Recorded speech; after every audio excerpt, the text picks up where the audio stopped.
The almighty Prince Vegeta! What's good, people?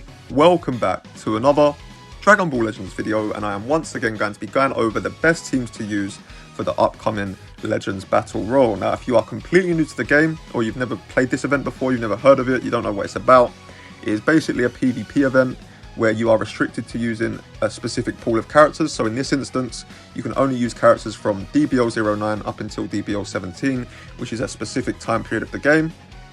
And basically, you play 10 matches because they give you 10 tickets. They give you 2 a day over the course of 5 days. So you have to log in for 5 days into PvP out of the 7. This event does go on for 7 days from the 18th up until the 25th.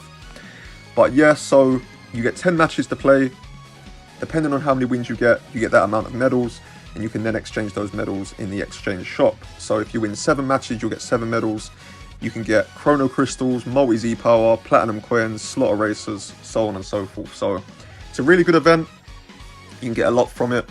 But the only problem with this is, if you're a new player, you're not going to have too many of these old characters. And if you do, you're not going to have a clue which characters to even use. So even some of the older players aren't going to know some of the characters to use, because this is very early in the game. I believe it's somewhere at the end of the first year to the middle of the second year, something like that. So yeah, but if you want to find out where to find these characters, basically go to character list, go to filter, character tag, go down to the very bottom, DBL 09 to DBL 17, no LL. And if you look at the character pool, once again, same as last time, there are very few actual viable characters here, and some are going to be a lot better than others. So realistically, there's not going to be too many teams I can make. I think I can maybe make 3 top teams. I could maybe make more, but they're not going to be viable in comparison to the others, so there's no point even making them or recommending them, to be honest. So what I'm going to do, I'm going to make 3 different teams that are almost equal in power, and yeah, I just recommend to go with one of the 3. So yeah, without further ado, let's jump into the teams. So starting things off here with this Son family team, and I actually think this is going to be the team that I use personally. I think it's the most well-rounded. It's got 3 of the best characters that you have access to, period. It's got a great bench. It's got a Zenkai buffer in this Ultimate Gohan, who buffs Green and Hybrid Saiyan. Obviously Zenkai buffing the Future Gohan.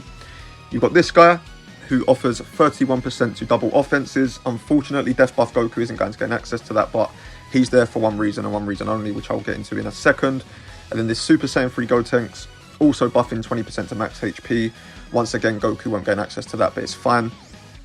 But basically, with this time period of the game, there's not the greatest options bench-wise. There's not many HP buffers. I think Gotenks might honestly be the only one.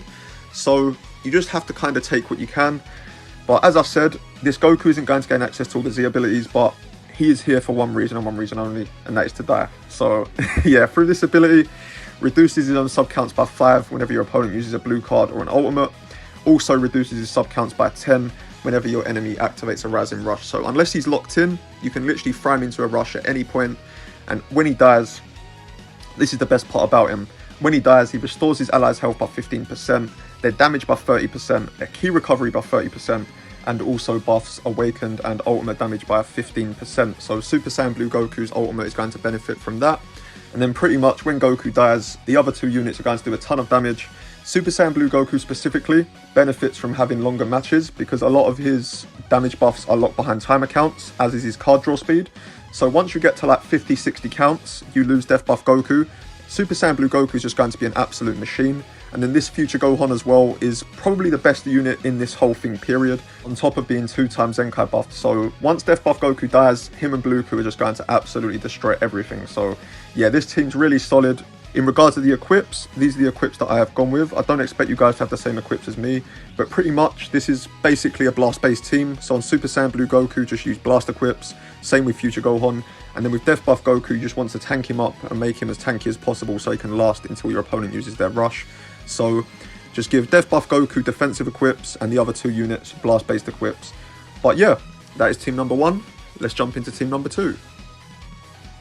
So the second team I'm going to show you guys is this Sagas from the Movies team, and while it's not going to do as much damage as the first team, it is going to tank so much better. If you face this team, it's probably going to timer counts.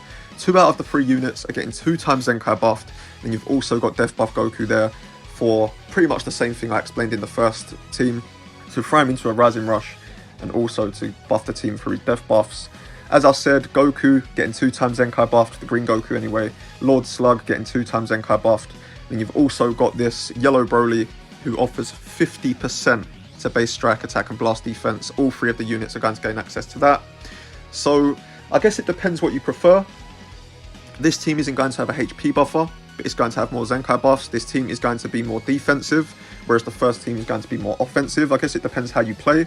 If you're a really aggressive player, I'd recommend using the first team over the second team, but it's really up to you. In regards to the equips, I've gone with these. So starting things off with Green Goku. Now you can build this guy a number of ways. You can either build him offensively to make up for the fact that Slug is really the only damage dealer on the team. You can also build him defensively to make him even more tankier than he already is. Or you can go for a mixture of the two, which is what I've done. Lean more towards blast because he does do more blast damage than strike damage. In regards of Slug, I just gave him pure strike attack because he's going to be your main damage dealer on the team. And then Goku, once again, you just want to build him defensively because he's going to be the unit you sack off first. But yeah, that's team number 2. Let's jump into the final team. The third and final team that I'm going to recommend for this video is this Goku team, and this team is very good for a few specific reasons. So first of all, this Vegeta is going to be the only counter to death buff Goku because you can bring him in and he inflicts no switching. This isn't increased sub counts, it's literally no switching. Goku can't come in. So if you bring this guy in, you've got a specific character that you want to rush, bring in Vegeta, Rising Rush, and Goku can't come in, so that's going to be great. You've also got this guy who has a double cover change and is pretty much the only viable unit in this whole thing to have a cover change. So he's going to be really valuable. It's going to allow you to stop your opponent's combos, basically. You've also got Super Saiyan Blue Goku, who I've already spoken about, going to be really solid.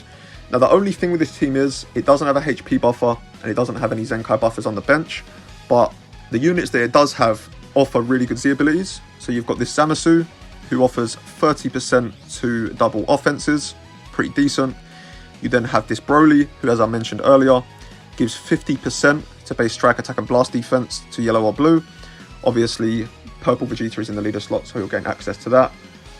And then Hit is pretty much the same. He offers 35% to yellow or blue base strike, attack and defense. So even though there's no Zenkai buffers, the Z abilities are really good. The core 3 units are really good as well. In regards of the equips, for Super Saiyan Blue Vegeta, you're pretty much just going to want to use full strike attack equips, some special move and ultimate damage in there if you want to. For the Super Saiyan God Vegeta, you're pretty much going to want to build him defensively because he's going to be your sort of pseudo tank. He's going to be your disruptor, coming in, breaking up the combos. But if you do want to make him do some damage, lean more towards strike than blast. And then Super Saiyan Blue Goku, pretty much just build him the same as before, blast attack, and then if you want to, same as Vegeta, throw in some special move and ultimate damage as well. But yeah, those are the 3 teams that I would recommend. If there's any teams that I've missed out, let me know down below. Let me know down below the team that you're going to be using. I wish you guys the best of luck in the Battle Royal. And yeah, thank you guys for watching as always. Like, subscribe if you're new, and I will catch you in the next one.